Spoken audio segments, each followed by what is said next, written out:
എല്ലാവർക്കും നമസ്കാരം. ഇന്ന് നമ്മൾ ഉണ്ടാക്കാൻ പോകുന്നത് ചിക്കൻ കുറുമയാണ്. അതിനായി ഞാൻ എടുത്തു വെച്ചിരിക്കുന്നത് 1/2 കിലോ ചിക്കനാണ്. അത് 3/4 ടീസ്പൂൺ മഞ്ഞൾപ്പൊടി, 1 ടീസ്പൂൺ ഉപ്പ്, 2 ടേബിൾ സ്പൂൺ മല്ലിപ്പൊടി, 1 നാരങ്ങയുടെ നീര്, ഇത്രയും ചേർത്ത് 2 മണിക്കൂർ നേരം ഇതെല്ലാം നമ്മൾ മിക്സ് ചെയ്ത് വെച്ചിട്ട്. ഇനി ബാക്കി വേണ്ട സാധനങ്ങളെന്ന് പറയുന്നത് ഒരു 3 പച്ചമുളക്, പിന്നെ 2 ടീസ്പൂൺ കുരുമുളക്, 3 ഏലക്ക, ജാതിപത്രി, കറുകപ്പട്ട, 1 ടീസ്പൂൺ പെരിഞ്ചീരകം, 3 ഗ്രാമ്പൂ, ഒരു വലിയ കഷ്ണം ഇഞ്ചി അരിഞ്ഞത്, 10 അല്ലി വെളുത്തുള്ളി, മല്ലിയില, 2 തക്കാളി, മീഡിയം തക്കാളി, പിന്നെ ഒരു സവാളയുടെ പകുതി, മീഡിയം സൈസ് സവാളയുടെ പകുതി. ഇത്രയും സാധനങ്ങളാണ്. ഇത്രയും നമുക്ക് വഴറ്റാനുള്ള സാധനങ്ങളാണ്. പിന്നെ വേണ്ടത് ഇത് 2 പിടി തേങ്ങ, കറിവേപ്പില, ഇത്രയുമാണ് എടുത്ത് വെച്ചിരിക്കുന്നത്. പിന്നെ വെളിച്ചെണ്ണ വേണം. ഇനി എങ്ങനെയാണ് നമുക്ക് ഉണ്ടാക്കുന്നത് നോക്കാം. ഇനി നമുക്ക് നമ്മൾ എടുത്തു വെച്ച സാധനങ്ങളൊന്ന് വഴറ്റിയെടുക്കാം. പാനിൽ ഞാനിപ്പോൾ ഏകദേശം 2 ടീസ്പൂൺ എണ്ണ ഒഴിച്ചു. ഇനി ഓരോ സാധനങ്ങളായിട്ട് ഇതിലേക്ക് ഇടാവുന്നതാണ്.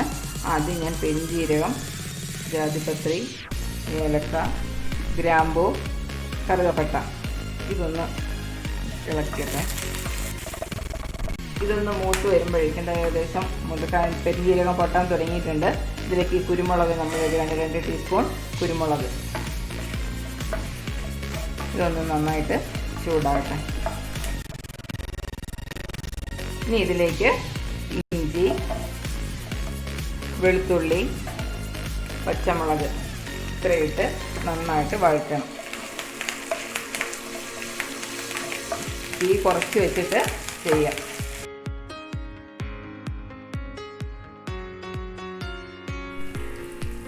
ഇനി ഇതിലേക്ക് ഞാൻ എടുത്തു വെച്ച സവോള ചേർക്കുകയാണ്. ഈ സവോളയൊന്ന് നന്നായിട്ട് വഴറ്റിയെടുക്കണം. ഒരുപാട് ചുവപ്പ് നിറമാകണ്ട, ഒന്ന് വഴന്ന് വന്നാൽ മതി.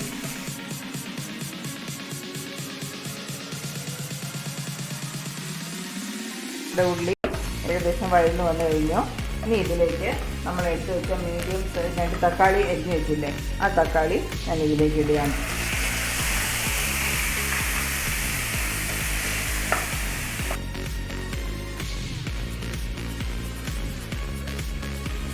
അര ടീസ്പൂൺ മഞ്ഞൾപ്പൊടിയാണ്, അതും അതിനകത്തേക്ക് ഇടുകയാണ്.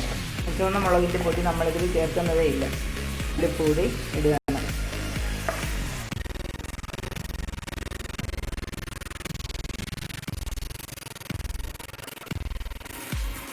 തക്കാളി നല്ല തോല് പൊളിച്ചിട്ട് നല്ല ചെറുതായിട്ട് അരിഞ്ഞതുകൊണ്ടേ വേഗം വാടി വന്നിട്ടുണ്ട്. ഇനി ഇതിലേക്ക് ഞാൻ കുറച്ച് മല്ലിയില ചേർക്കുകയാണ്.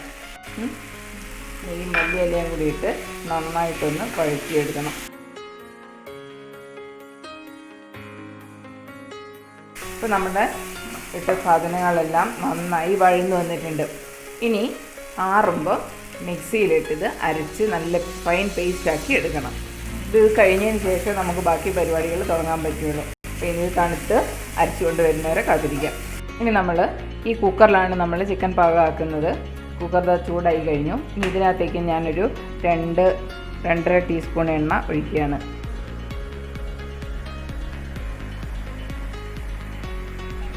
പാത്രം നല്ല ചൂടായിരുന്നത് കൊണ്ട് എണ്ണ വേഗം ചൂടായി. ഇനി ഇതിലേക്ക് ഞാൻ എടുത്തു വെച്ച ഒരു മീഡിയം സൈസ് സവോളയാണ്, ചെറുതായി അരിഞ്ഞു. അത് ഞാൻ ഇതിലേക്ക് ഇടുകയാണ്. തീ കുറച്ച് വയ്ക്കുകയാണ്. സവോള ഇട്ടു. ഇനി ഈ സവോള നല്ല ചുവപ്പ് നിറമാവുന്നത് വരെ വഴറ്റിയെടുക്കണം. കുറച്ച് കറിവേപ്പിലയും കൂടി ഇടുകയാണ്. ഇനി നമുക്കൊന്ന് വഴറ്റിയെടുക്കാം. നമ്മുടെ ഉള്ളി നിറം മാറി തുടങ്ങി. ഇനി തീ കുറച്ച് വെച്ചിട്ട് നമ്മൾ നേരത്തെ വഴറ്റിയെടുത്ത സാധനം എല്ലാം കൂടി അരച്ച് ഞാൻ പേസ്റ്റ് രൂപത്തിലാക്കിയിട്ടുണ്ട്. ഈ പേസ്റ്റ് ഇതിനകത്തേക്ക് ഇടുക.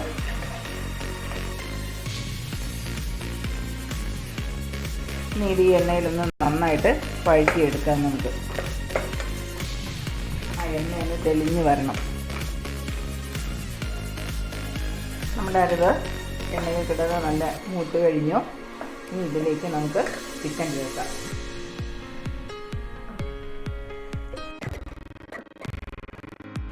ഈ അരവും ചിക്കനും കൂടി നന്നായിട്ട് ഇളക്കി പിടിപ്പിക്കുക. അപ്പോൾ മസാല എല്ലായിടത്തും പിടിച്ചു കഴിഞ്ഞു. ഇനി നമുക്കിത് മൂടി വെച്ച് വേവിക്കാം. ഇപ്പോൾ നമ്മൾ ചിക്കൻ അടുപ്പിൽ വെച്ച് കഴിഞ്ഞ് ചിക്കനിൽ നിന്ന് കുറച്ച് വെള്ളം ഊറും. എന്നാലും നമ്മൾ അരച്ച മിക്സി കഴുകിയ വെള്ളം ഉണ്ടല്ലോ, മിക്സിയിൽ അരച്ചില്ലേ, ആ അരവെല്ലാം കൂടി ഒരു കുറച്ച് വെള്ളം ഒഴിച്ച് ഞാൻ ഇതിനകത്തേക്ക് ആക്കിയിട്ടുണ്ട്. ഇത് നമുക്കിനി മൂടി വെച്ച് വേവിക്കാം. ഇത് മൂടി വെച്ചിട്ട് നമുക്കൊരു 20 മിനിറ്റ് കഴിഞ്ഞിട്ട് തുറന്ന് നോക്കാം. നമ്മുടെ ചിക്കൻ ഏകദേശം വേവാൻ 20 മിനിറ്റ് ആകാനായി കഴിഞ്ഞു. അപ്പോഴത്തേക്ക് നമുക്കിനി അത് ചേർക്കാനുള്ളതെന്ന് പറയുന്നത് ഈ തേങ്ങയാണ്. 2 പിടി തേങ്ങ. ഇത് ഞാൻ ഈ മിക്സിയുടെ ജാറിലേക്ക് ഇട്ട് ഫൈൻ പേസ്റ്റായിട്ട് അരച്ചുകൊണ്ട് വരാം. ഒരു ലേശം വെള്ളം ഒഴിച്ചാൽ മതി. ഒരു 2 ടീസ്പൂൺ വെള്ളവും കൂടി ഒഴിച്ചിട്ട് നമുക്കിത് ഫൈൻ പേസ്റ്റായിട്ട് അരച്ചെടുക്കാം. ഇനി നമുക്ക് നമ്മുടെ കുക്കർ തുറന്ന് നോക്കാം. ഈ പരുവത്തിലായി. ഇനി നമുക്കിതിലേക്ക് നമ്മുടെ തേങ്ങ അരച്ച് വെച്ച പേസ്റ്റ് പോലെ അരച്ച തേങ്ങ ഇതിലേക്ക് ചേർക്കാം. ഇനി ഇത് നന്നായിട്ടൊന്ന് മിക്സ് ചെയ്തിട്ട് വീണ്ടും അടച്ച് വയ്ക്കുക. ഒരു 5 മിനിറ്റ് കൂടി ഒന്നുകൂടി വേവിക്കുക. അപ്പോഴേക്കും നമ്മുടെ ചിക്കൻ പാകമായി കഴിയും, കുറുമ റെഡിയാവും. ഇനി കുറഞ്ഞ തീയിൽ, തീ ഏറ്റവും കുറഞ്ഞ അവസ്ഥയിലിട്ടിട്ട് ഫ്ലെയിം ഏറ്റവും കുറച്ചിട്ടിട്ട് മൂടി വെച്ച് 5 മിനിറ്റ് കൂടി വേവിക്കുക. അങ്ങനെ നമ്മുടെ കറി കുറുമ റെഡിയായി, ചിക്കൻ കുറുമ റെഡിയായി. ഇനി ഇതിലേക്ക് ഞാൻ കുറച്ച് കറിവേപ്പില ചേർക്കുന്നു, കുറച്ച് മല്ലിയിലയും കൂടി ഇടുന്നു. ഒന്നുകൂടി ഒന്ന് മൂടി വയ്ക്കുകയാണ്. ജസ്റ്റ് ആ ഇലയൊക്കെ ഒന്ന് വാടാൻ വേണ്ടി മാത്രം. അപ്പോൾ മണം ഇതിനകത്ത് പ്രഷറിൽ തിങ്ങി നിൽക്കുകയും ചെയ്യും. അപ്പോൾ ഇത് ചിക്കൻ വേവാൻ ഞാൻ ആദ്യം നിങ്ങളോട് പറഞ്ഞിട്ട് 20 മിനിറ്റാണ്. പക്ഷേ ചിക്കൻ വേവാൻ 25 മിനിറ്റ് എടുത്തു. 25 മിനിറ്റ് കൊണ്ട് ചിക്കൻ വെന്തു. അതിനുശേഷം നമ്മൾ തേങ്ങ അരച്ച് ചേർത്തു. 5 മിനിറ്റും കൂടി വെച്ചു. അങ്ങനെ നമ്മുടെ ചിക്കൻ കുറുമ റെഡിയായി കഴിഞ്ഞു. ഇത് ചൂടോടുകൂടി തന്നെ നമുക്ക് ചപ്പാത്തിയുടെ കൂടെയോ ചോറിൻ്റെ കൂടെയോ പൊറോട്ടയുടെ കൂടെയോ പുരിയുടെ കൂടെയോ ഒക്കെ നമുക്ക് കഴിക്കാവുന്നതാണ്. അങ്ങനെ നമ്മുടെ ചിക്കൻ കുറുമ റെഡിയായി. പാകത്തിന് എരിവാണ്, കൊച്ചുകുട്ടികൾക്കൊക്കെ കഴിക്കാൻ നല്ല പാകത്തിനുള്ള എരിവാണുള്ളത്. അപ്പോൾ ഈ ഉണ്ടാക്കാൻ വളരെ കുറച്ച് സമയമേ നമ്മൾ എടുത്തിട്ടുള്ളൂ. എല്ലാവരും ഇതൊന്ന് ട്രൈ ചെയ്ത് നോക്കുക. അഭിപ്രായങ്ങൾ കമൻറ്റ് ബോക്സിൽ ഞങ്ങളെ എഴുതി അറിയിക്കുക. ചാനൽ സബ്സ്ക്രൈബ് ചെയ്യാത്തവരുണ്ടെങ്കിൽ ചാനൽ സബ്സ്ക്രൈബ് ചെയ്യുക, ലൈക്ക് ചെയ്യുക, ഷെയർ ചെയ്യുക. തുടർന്ന് നിങ്ങളുടെ സഹകരണം പ്രതീക്ഷിക്കുന്നു. ഇതെല്ലാവർക്കും ചെയ്യാൻ കഴിയും. You can do. Thank you.